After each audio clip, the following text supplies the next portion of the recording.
بعض दफ़ा दिमाग पर कुछ हमला सा हो रहा होता है, और बाज़ दफ़ा देखा है मैंने कि नज़र बाज़ मरीज, एक मरीज़ा मुझे याद है, बिल्कुल क्लियर केस था, उसकी नज़र थरथराने लग गई थी और डॉक्टर्स का ख्याल था कि अंदर शायद क्लॉट बन रहा है या कुछ और हो रहा है।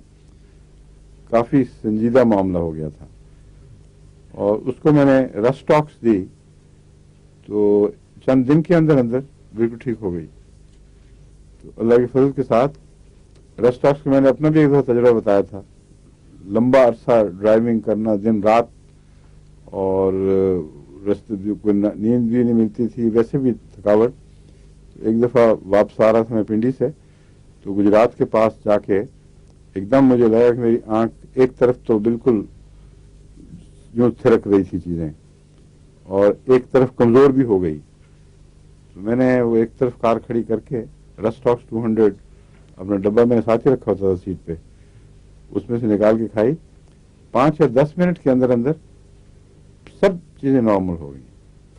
आंख की वो जो थरथराहट थी वो भी ख़त्म हो गई, जिसमें दोबारा ताकत आ गई। फिर मैंने ड्राइव किया, फिर कोई नुकसान नहीं हुआ।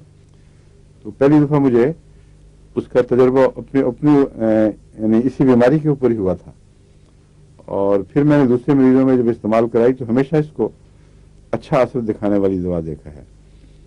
तो बोझ ज़्यादा पड़ जाए जिस्म पर, असाब उसके नतीजे में जवाब दे रहे हों, और ऐसी बीमारी हो सकती हो कि जिसके बाद फिर बाद रस्टॉक्स टू लेट हो जाती है, उस वक्त रस्टॉक्स प्रिवेंटिव के तौर पर बहुत अच्छी है।